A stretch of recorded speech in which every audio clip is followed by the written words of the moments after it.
രണ്ട് തരത്തിലുള്ള ആളുകളാണ് വാസ്തു നോക്കുക സാധാരണ. ഒന്ന് അടി കിട്ടിയിട്ടുള്ള ആള്, രണ്ട് കുറച്ചും കൂടി നമ്മളെ തന്നെ ഒന്ന് ബെറ്റർ ആക്കണം, അങ്ങനെയുള്ള ഒരു ബോധമുള്ള ആള്. വാസ്തു നോക്കുക എന്ന് പറഞ്ഞ ഒരു 360 ഡിഗ്രിയിലാണ്. അപ്പൊ അതായത് എന്ന് പറഞ്ഞ ഒരു ക്യാമറയിൽ വരുന്ന ആ ഏരിയ മാത്രമല്ല വീട്. ഒരു 100% ആക്കണം. നമ്മൾ ആ സ്ഥലത്ത് പോയി വിസിറ്റ് ചെയ്തിട്ട് തന്നെ ചെയ്യണം. നമ്മൾ ഈ കാലഘട്ടത്തിലുള്ള ഏറ്റവും വലിയ തെറ്റ് എന്താണെന്ന് വെച്ചാൽ കാവുകളെ ക്ഷേത്രങ്ങളാക്കുന്നതാണ്. കാരണം ഇത് രണ്ട് സാധന. ഈ രാത്രി കാലങ്ങളിലും അതൊക്കെ ആകുമ്പോൾ അതൊരു ചിലപ്പോൾ അത് നമുക്ക് വെളിച്ചമായിട്ട് തന്നെ ചിലപ്പം അത് വിഷ്വലി വരും. അതിനെയാണ് വരവ് പോക്ക് എതിര് പോക്ക് എന്നൊക്കെ പറയുന്നത്. ഓരോ നാട്ടിലും ഓരോ ഭാഷ പറയണേ. ഇത് സത്യമാണ് കേട്ടോ. ഇതൊരു സ്ട്രേറ്റ് ലൈനിൽ സഞ്ചരിക്കുക. സ്ട്രേറ്റ് ലൈൻ പോവുക. ഈ ക്ഷേത്രങ്ങളിൽ നിന്നാണോ കാവുകളിൽ നിന്നാണോ ഈ വരുത്തുപോക്കിന്റെ? ഇത് രണ്ടിനും ഉണ്ട്. ക്ഷേത്രം എന്ന് പറഞ്ഞാൽ ക്രിയേറ്റഡ് ആണ്. കാവുകൾ കുറച്ചുകൂടി നാച്ചുറലി ഫോംഡ് ആണ്. കാവുകൾ നശിച്ചു കഴിഞ്ഞാൽ ഈ എനർജി സോഴ്സ് ഇല്ലാണ്ടാവില്ലേ? നമസ്കാരം, അബാക് മീഡിയയിലേക്ക് സ്വാഗതം. ഇന്ന് നമ്മളോടൊപ്പം ഉള്ളത് ഡോക്ടർ നിഷാന്ത് തോപ്പിലാണ്. സർ നമസ്കാരം. നമസ്തേ. അദ്ദേഹം വാസ്തുഭാരതി വേദിക് റിസർച്ച് അക്കാഡമിയുടെ ഫൗണ്ടറും വാസ്തു കൺസൾട്ടന്റും അധ്യാപകനുമാണ്. സർ വളരെ സന്തോഷം നമ്മുടെ ഫ്ലോർ. നമസ്തേ. ഞങ്ങളുടെ വീഡിയോകളൊക്കെ ഞങ്ങൾ ഇങ്ങനെ യൂട്യൂബ് ചാനലിൽ സ്ഥിരമായി കാണാറുണ്ട്. Thank you. വാസ്തുശാസ്ത്രം, ഈ മുറിവാസ്തു അറിയുന്നവര് പലപ്പോഴും കുഴപ്പമുണ്ടാക്കാറുണ്ട് പല സ്ഥലങ്ങളിലും. അപ്പൊ ഈ വാസ്തുശാസ്ത്രം പൂർണ്ണമായി പഠിക്കാൻ പറ്റില്ല എന്ന് എന്നോട് ഒരാൾ പറഞ്ഞു.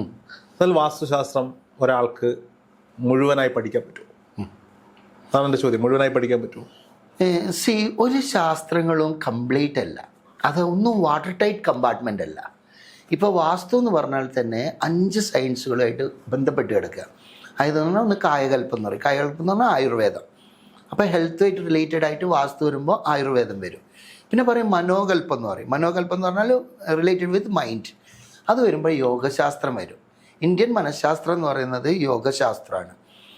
അതേപോലെ തന്നെ വാസ്തു യഥാർത്ഥത്തിൽ ഭാഗ്യകൽപ്പം എന്നാ പറയുക. How to create human luck. ഭാഗ്യം ഉണ്ടാക്കാനുള്ള സയൻസാണ് വാസ്തു, അല്ലാണ്ട് ദോഷം പറയുള്ളതല്ല. പിന്നെ പറയണത് എന്ന് പറഞ്ഞാൽ ഭാവി കൽപ്പം, നാളെ എന്താവും, അതായത് ജ്യോതിഷശാസ്ത്രം. പിന്നെ പറയുന്നത് മനോരഞ്ജന കൽപ്പം, അതായത് മനസ്സിനെ എങ്ങനെ ഹാപ്പിയാക്കി വെക്കാം. അതിന് നാട്യശാസ്ത്രവും അതുപോലെ തന്നെ സംഗീതശാസ്ത്രം ഒക്കെ വരും. ഇത് പറയാൻ കാരണം അപ്പോൾ വാസ്തു എന്ന് പറഞ്ഞാൽ ഒരു സയൻസായിട്ട് മാത്രമല്ല പോകുന്നത്. ഒരു ശാസ്ത്രങ്ങളും കംപ്ലീറ്റ് ആയിട്ട് അതിൽ തന്നെ ആകില്ല. അതെല്ലാമായിട്ട് കണക്റ്റഡാണ്. അതുകൊണ്ട് തന്നെ വാസ്തുശാസ്ത്രം പണ്ട് സ്ഥപതി എന്ന് പറഞ്ഞ ഒരാളുണ്ടായിരുന്നു. അപ്പൊ സ്ഥപതി എന്ന് പറഞ്ഞാൽ സർവ്വവിജ്ഞാന പഠു എന്നാ പറയുക. അത് എല്ലാത്തിനെയും കുറിച്ച് അറിവുള്ള ആളെന്നാ പറയുക. അപ്പോൾ അതിൽ ഒന്നാണ് വാസ്തു. അതായത് കംപ്ലീറ്റ്ലി ഒരു ശാസ്ത്രം ആർക്കും പഠിക്കാൻ പറ്റില്ല. അപ്പോൾ എന്താണെന്ന് വെച്ചാൽ എന്താണോ വേണ്ടത് അതിനനുസരിച്ച് നമുക്ക് എടുക്കുക. പക്ഷെ അങ്ങ് പറഞ്ഞതിൽ മുറിവൈദ്യം ഇതൊരു ഇമ്പോർട്ടൻ്റ് ടൈമാണ്. അതാണ് നമ്മളിവിടുത്തെ ശാപം. അതായത് ഇപ്പോൾ വാസ്തു ആണ് എടുക്കണമെങ്കിൽ അതിൽ 2 അപ്ലിക്കേഷൻസ് ഉണ്ട്. ഒന്ന് ജനറലി പറയുക, അതാണ് നമ്മൾ ഈ യൂട്യൂബിലും അതിലും ഒക്കെ കൊടുക്കുക.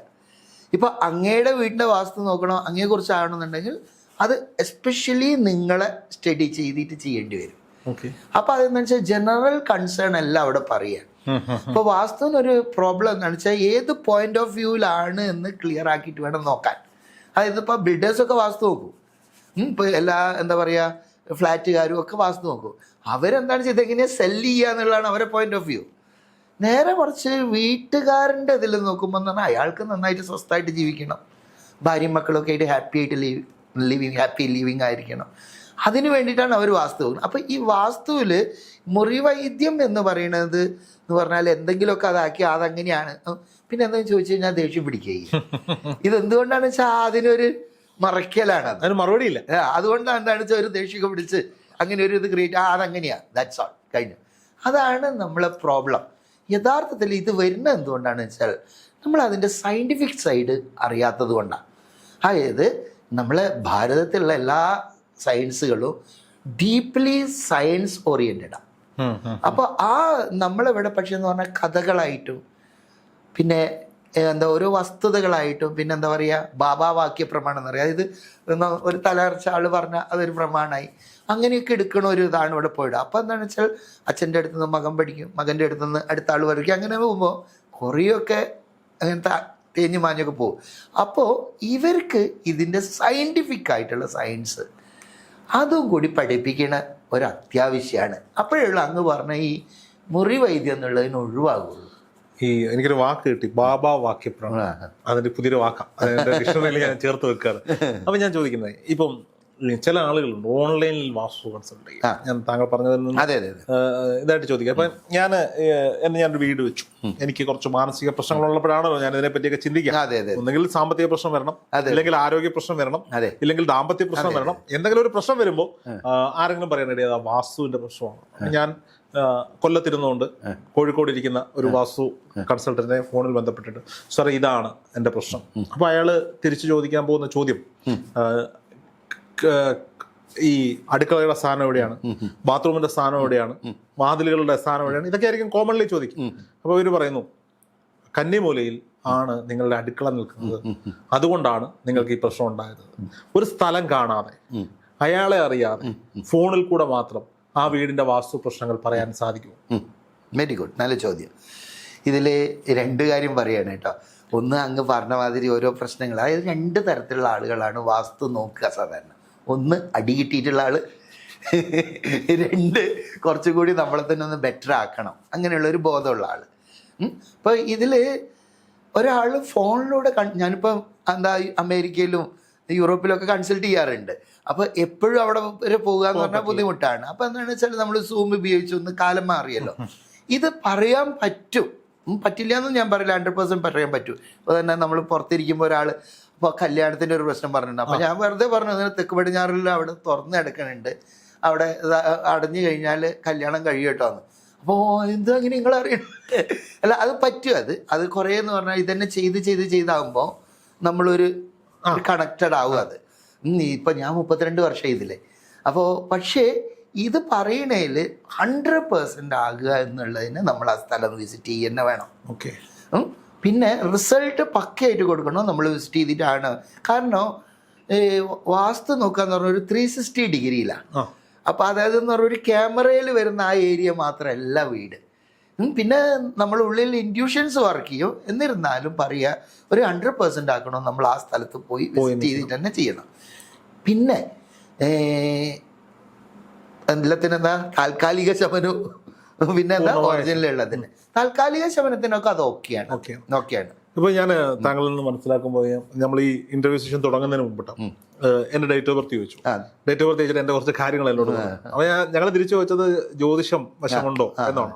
താങ്കൾ പറഞ്ഞു വ്യക്തിഗത വാസ്തു. എന്താണ് ഈ വ്യക്തിഗത വാസ്തു? അതായത് നമ്മുടെ കേരളത്തിൽ ഇല്ലാത്തൊരു സബ്ജക്റ്റ് ആട്ടോ അത്.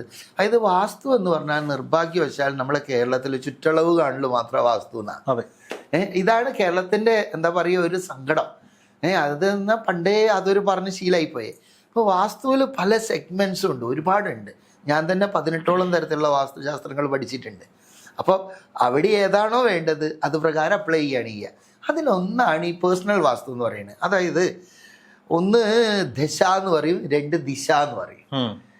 ഇപ്പോൾ നിങ്ങളെ എന്താ ദശകാലം എന്ന് പറയുന്നില്ല, അത് ആ പേഴ്സൻ്റെ ഇതാണ്. അപ്പം ഞാൻ പറയാ ദിശ മാറ്റും, ദശ മാറും. അതായത് എന്ന് പറഞ്ഞാൽ ആ വ്യക്തിയുടെ അവരുടെ ഡേറ്റ് ഓഫ് ബർത്ത് കാൽക്കുലേറ്റ് ചെയ്ത് കഴിഞ്ഞാൽ അയാളുടെ എന്താണെന്നുള്ളത് കിട്ടും. സിമ്പിളാണ്. നമ്മൾ ഉണ്ടാക്കിയിരിക്കുന്ന പഞ്ചഭൂതങ്ങൾ കൊണ്ടാണ്. അതായത് ഭൂമി, ജലാകാശം, വായു. അപ്പോൾ ഓരോരോ ആളുകളിലും ഓരോ എലമെൻറ്റ്സ് ആണ് ഡോമിൻ ചെയ്യുക. ചില ആളുകൾ എനർജറ്റിക് ആയിരിക്കും, അത് ചെയ്ത് വെറുതെ ഇരിക്കില്ല. നേരെ മറിച്ച് ചില ആൾ ഇങ്ങനെ അവിടെ ഇരുന്നാൽ അവിടെ തന്നെ ഇരിക്കും, അവാർഡ് സിനിമയാവും. ഇതെന്തുകൊണ്ടാണെന്ന് വെച്ചാൽ അയാളുടെ ഉള്ളിലുള്ള എനർജി അതാണ്. അപ്പം അത് വെച്ചിട്ട് അതായത് പടയ്ക്കുമ്പോൾ ഒരു ഡിസൈൻ ഉണ്ടാക്കിയിട്ടുണ്ട്. അത് ആ ഫോർമാറ്റ് എന്താണെന്ന് നോക്കിയാണ് ചെയ്യുന്നത്. അപ്പം അത് സിമ്പിളാണ്. ഒരു കാൽക്കുലേഷൻ നടത്തി കഴിഞ്ഞാൽ എന്താണ് ആ വ്യക്തിയുള്ള ഊർജ്ജം എന്ന് മനസ്സിലാവും. പിന്നെ മാതൃഭൂമി മനോരമയൊക്കെ വായിക്കണ അയാളെ പറ്റി എല്ലാം പറയാൻ പറ്റും. അപ്പൊ സ്വാഭാവികമായിട്ടും ഈ നേരത്തെ പറഞ്ഞു ചില സാഹചര്യങ്ങൾ, ഇപ്പൊ ഫോൺ ചെയ്ത കാര്യം പറഞ്ഞു, ഒരാൾ വിളിച്ചപ്പോ തെക്ക് പടിഞ്ഞാറേ മൂലയിൽ തുറന്ന് നടക്കുന്നുണ്ട്, അത് അടയ്ക്കാൻ പറഞ്ഞു എന്ന് പറഞ്ഞു.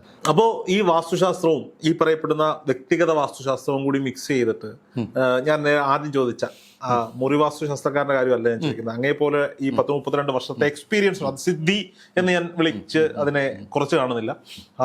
ഈ 32 വർഷത്തെ എക്സ്പീരിയൻസ് കൊണ്ട് ദൂരെ ഇരിക്കുന്ന ഒരാളുടെ വാസ്തു, ഒരു വീടിന്റെ വാസ്തു, ദിശയും ദിക്കും ഒക്കെ പറഞ്ഞാൽ കൃത്യമായി കണ്ടെത്താൻ സാധിക്കും. പറ്റില്ല എന്ന് പറയില്ല, 100% പറ്റും. ഒന്ന് വാസ്തു നോക്കുക. ഒന്നാമത്തെ ചോദ്യം വാട്ട് യു വാണ്ട് എന്നാണ്. എന്തിനാണ് ഇപ്പം നോക്കണത്? വെറുതെ നോക്കിയിട്ട് സമയം പോക്കാനുള്ള കാലഘട്ടം കഴിഞ്ഞു. വൈ യു ആർ അപ്പൊ എൻ്റെ അടുത്ത് വരുന്നു, ഫീസ് അടയ്ക്കണം, അപ്പൊ വെറുതെ പൈസ നോക്കിയിട്ട് കാര്യമില്ലല്ലോ. ഇപ്പൊ എന്താണ് അങ്ങയുടെ ഉദ്ദേശം, അപ്പൊ അതിനനുസരിച്ചിട്ട് വർക്കൗട്ട് ചെയ്യാന്നുള്ള. അപ്പൊ അത് ചിലപ്പോൾ ആ വ്യക്തിയിൽ തന്നെയായിരിക്കും, ചിലപ്പോൾ വാസ്തുവിലും ഉണ്ടാവും. അപ്പൊ ആ ഒരു ഇത് അറിഞ്ഞു കഴിഞ്ഞാൽ നമ്മൾക്ക് എവിടെ നിന്നിട്ടും ആകാം. പിന്നെ ഇതിനൊരു ഇൻഡ്യൂഷൻ എന്ന് പറയുന്ന ഒരു സാധനമുണ്ട്, അതൊന്നുമില്ല, ഉള്ളുന്നൊരു ട്യൂഷൻ നടക്കുന്നതാണ് അത് എന്ന് പറഞ്ഞാൽ കുറെ കാലം ചെയ്തിട്ടാകുമ്പോൾ ആർക്കും വരുന്നതാണ് കേട്ടോ, ഒരു പ്രത്യേകത ഒന്നുമില്ല. അപ്പോൾ 100% റിസൾട്ട് എന്ന് പറയാൻ കാരണം എന്താണെന്ന് വെച്ചാൽ ഓരോ സ്ഥലത്തിനും ഓരോ എനർജി ഉണ്ട്. ഓക്കെ. ഇപ്പം നമ്മളൊരു മീൻ മാർക്കറ്റിൽ ഇരിക്കുക, എത്ര നേരം ഇരിക്കാൻ പറ്റും? നേരെ കുറച്ചൊരു പൂന്തോട്ടത്തിലാണെങ്കിലോ ആ ഒരു സ്ഥലം നമ്മളെ സ്വാധീനിക്കും. അപ്പം ഈ ഒരു ഇത് ഫോണിലൂടെ കിട്ടില്ല. അതിന് ആ സ്ഥലത്ത് പോയാലാണ് അവിടുത്തെ ആ വൈബ്രേഷൻസ് അതൊക്കെ കിട്ടുക. നിങ്ങൾ ചിലപ്പോൾ കേട്ടിട്ടുണ്ടാവും എതിര് പോവുക എന്നൊക്കെ പറയണതൊക്കെ കേട്ടിട്ടുണ്ടാവും, വരുത്ത് പോവുക. ഇതൊക്കെ എന്ന് പറഞ്ഞാൽ നമുക്ക് ഫോണിലൂടെ ഒന്നും ഒരിക്കലും കിട്ടില്ല.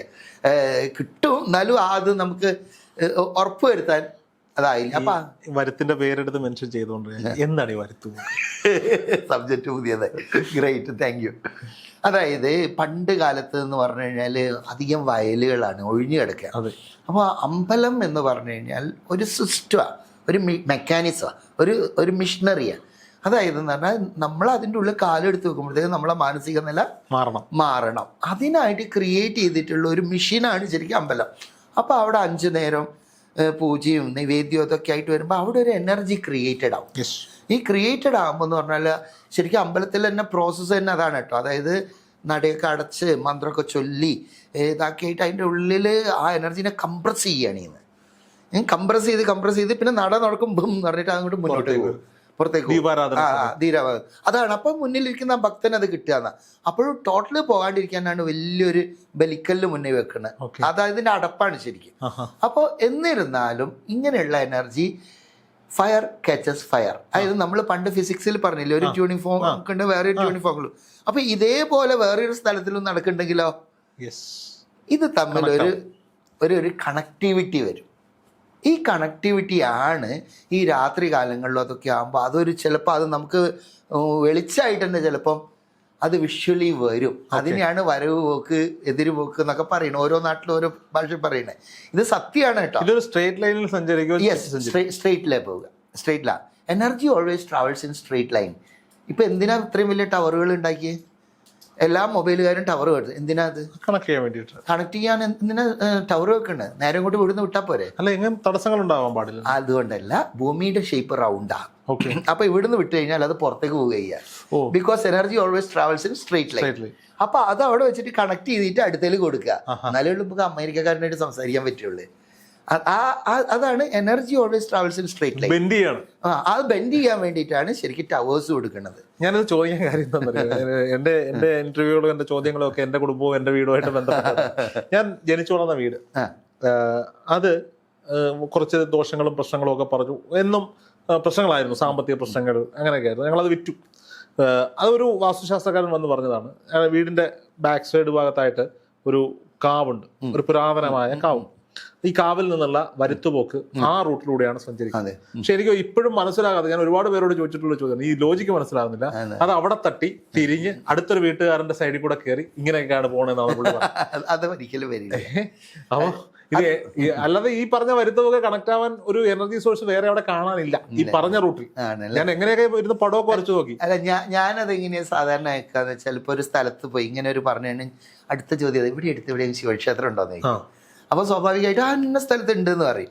അപ്പോൾ ഉണ്ടെന്ന് പറയും. പിന്നെ അടുത്ത ചോദ്യം ഇവിടെ എവിടെയും ദേവീക്ഷേത്രം ഉണ്ടോന്ന് പറയും, ഇന്ന സ്ഥലത്ത് ഉണ്ടെന്ന്. അപ്പോൾ ഇത് രണ്ടും ഒരു വരച്ചു കഴിഞ്ഞാൽ അതിൻ്റെ നടുക്കാണ് ഈ പർട്ടിക്കുലർ വീട് എങ്കിൽ തീർച്ചയായിട്ടും ഇത് എഫക്റ്റ് ചെയ്യും. ഈ ക്ഷേത്രങ്ങളിൽ നിന്നാണോ കാവുകളിൽ നിന്നാണോ ഈ വരുത്തുപോക്കിന്റെ? ഇത് രണ്ടിനും ഉണ്ട്. ക്ഷേത്രം എന്ന് പറഞ്ഞാൽ ക്രിയേറ്റഡ് ആണ്, കാവുകൾ കുറച്ചുകൂടി നാച്ചുറലി ഫോംഡാ. അതുപോലെ തന്നെ ഫ്ലോറ ആൻഡ് ഫോണ എല്ലാം ഒരേ ഇതായിട്ട് വരുന്ന ഒരു ഇക്കോളജിക്കൽ സിസ്റ്റം ആണ്. അപ്പൊ അതിന് പവർ കൂടുതലാണ്. പക്ഷെ അതിൽ തന്നെ ഒരു കംപ്ലീറ്റഡ് ആവും. പക്ഷെ ഈ ക്ഷേത്രങ്ങൾ എന്ന് പറഞ്ഞാൽ ക്രിയേറ്റഡ് വൺസാ. അവിടെ ഇപ്പോൾ അതും കാവ് ഇതൊക്കെ കാവുകൾ നശിച്ചു കഴിഞ്ഞാൽ ഈ എനർജി സോഴ്സ് ഇല്ലാണ്ടാവില്ലേ? നമ്മൾ ഈ കാലഘട്ടത്തിലുള്ള ഏറ്റവും വലിയ തെറ്റ് എന്താണെന്ന് വെച്ചാൽ കാവുകളെ ക്ഷേത്രങ്ങളാക്കുന്നതാണ്. കാരണം ഇത് രണ്ട് സാധന. പക്ഷെ എന്താണെന്ന് വെച്ചാൽ ആളുകൾക്ക് അത് അറിയാണ്ട് എല്ലാ കാവുകളും ക്ഷേത്രങ്ങളാക്കി മാറ്റിക്കൊണ്ടിരിക്കുക. കാരണം എന്ന് പറഞ്ഞാൽ കാവ് എന്നാൽ ഒരു ഇക്കോളജിക്കൽ സിസ്റ്റമാണ്. അത് ബൈ നേച്ചർ അവിടുത്തെ എന്താ ഫ്ലോ, ചെടികൾ, മരങ്ങൾ, പിന്നെ അവിടുത്തെ എനർജി, ഇതൊക്കെ ആയിട്ട് ഫോം ചെയ്യുന്ന. ക്ഷേത്രം എന്ന് പറഞ്ഞാൽ ക്രിയേറ്റഡ് വൺസാണ്. ഞാൻ ഡോക്ടറേറ്റ് എടുത്തിരിക്കുന്ന ക്ഷേത്രവാസ്തുവിലാണ് കേട്ടോ. അപ്പോൾ എന്ന് പറഞ്ഞാൽ നമുക്ക് ഏത് നാട്ടിലും വേണമെങ്കിൽ 5ാമത്തെ നിലയിലും ക്ഷേത്രം ഉണ്ടാക്കാം. പക്ഷെ കാവ് അത് പറ്റില്ല. ബൈ നേച്ചർ അത് ക്രിയേറ്റഡ് ആണ്. അപ്പം അതിലെന്ന് പറഞ്ഞു കഴിഞ്ഞാൽ ഈവൻ അളവുകൾക്ക് പോലും പ്രാധാന്യമില്ല കാവുകൾക്ക്. കാരണം എന്ന് പറഞ്ഞു കഴിഞ്ഞാൽ അത് നാച്ചുറലി അങ്ങനെ ഫോം ചെയ്തിരുന്ന ആയിരിക്കും, സ്വയംഭൂ എന്ന് പറയും. പക്ഷെ നമ്മൾ ക്ഷേത്രങ്ങൾ അതല്ല, കൃത്യമായിട്ട് അളവുകൾ ഇതൊക്കെ ആക്കി കൃത്യമായിട്ട് ഫോം ചെയ്യുകയാണ്. അപ്പം അത് ഇന്ന മണ്ഡലത്തിൽ ഇത്ര നീളത്തിലും വീതിയിലും ഊർജം പ്രവഹിച്ചു കഴിഞ്ഞാൽ ഇന്ന റിസൾട്ട് വരും. ഇതൊക്കെ വളരെ ക്ലിയർ ആയിട്ട് തന്നെ ഉണ്ട് കേട്ടോ. ആ വ്യക്തമായിട്ട് തന്നെ അത് പ്രകാരം സൃഷ്ടിക്കുന്നതാണ് ക്ഷേത്രങ്ങൾ. ക്ഷയാൽത്രായതേ ഇത് ക്ഷേത്രം. അപ്പോൾ ക്ഷയിക്കുന്ന ഒരാൾക്ക് അതിൻ്റെ ഉള്ളിൽ പോകുമ്പോൾ പെട്ടെന്ന് എനർജൈസ്ഡ് ആവുകയെ, അതിനുള്ളൊരു മെക്കാനിസമാണ് ക്ഷേത്രം. ഞാൻ ഈ അടുത്ത സമയത്ത് എറണാകുളം ടൗണിൽ ഒരു കാവ് കണ്ടു. അതിന് വിശാലമായ ഒരു സ്ഥലത്തെ കാവായിരുന്നു എന്ന് കാണുമ്പോൾ തന്നെ അറിയാം. ഇപ്പോൾ അവര് അതിന്റെ ആ കാവ് നിൽക്കുന്നതിന്റെ ഇടതുവശം മറ്റൊരാളുടെ പ്രോപ്പർട്ടിയാണ്. ഈ പ്രതിഷ്ഠ ഇരിക്കുന്നതിന്റെ വലതുവശത്തേക്ക് ഒരുപാട് സ്ഥലങ്ങളുണ്ടായിരുന്നു. ഇവരതൊരു കമ്പനിയുടെ പാർക്കിങ്ങിന് വേണ്ടി ഈ സ്ഥലം വിട്ടുകൊടുത്തു. ഇപ്പൊ കാവുണ്ട്, കാവ് ഒരു 1/2 സെന്റിൽ ആ കാവ് അവിടെ നിർത്തിയിട്ടുണ്ട്. പ്രതിഷ്ഠ എവിടെയുണ്ട്, വിളക്ക് വെക്കുന്നുണ്ട്. അതിനെ കാവെന്ന് വിളിക്കാൻ പറ്റുമോ, ക്ഷേത്രം എന്ന് വിളിക്കാം? ബൈ ബർത്ത് കാവാണ്, പക്ഷേ ഫോർ ദ ടൈം വ്യൂ ഒരു ക്ഷേത്രമായിട്ട് മാറുകയാണ്. ഇതിപ്പോ സിമ്പിളായിട്ട് പറയാത്, ഇവിടെയൊക്കെ കാറ്റുണ്ട്, പിന്നെ നമ്മളെന്തിനാ ഫാൻ്റെ ചോട്ടിലിരിക്കുന്നത്? എനർജി കൂട്ടാൻ. അതായത് ആ ഫീൽ ചെയ്യണമെങ്കിൽ എന്താണോ നമ്മൾ. അതേപോലെ തന്നെ എല്ലാ സ്ഥലത്തും ഈശ്വരനുണ്ട്. അതിപ്പോൾ ഒരു മുഴുവൻ നിറഞ്ഞു കിടന്നാലും ഇതായാലും അവിടെ ഈശ്വരനുണ്ടാവും. അപ്പൊ ആ ഒരു പെർട്ടിക്കുലർ പവറിനെ ആസ്വദിക്കാൻ വേണ്ടിയിട്ടാണ് ഈ കാവുകല ക്ഷേത്രത്തിന്റെ മുന്നിലേക്ക് പോകുന്നത്. അതിപ്പോ ചെറിയ സ്ഥലമായാലും ഓക്കെയാ, പക്ഷേ അതൊരു ഇക്കോളജിക്കൽ സിസ്റ്റം ആകുമ്പോൾ അതിൻ്റെ ഒരു ഫീലും ഇതും തമ്മിൽ രാവും പകലുമായിട്ടുള്ള വ്യത്യാസമുണ്ട്.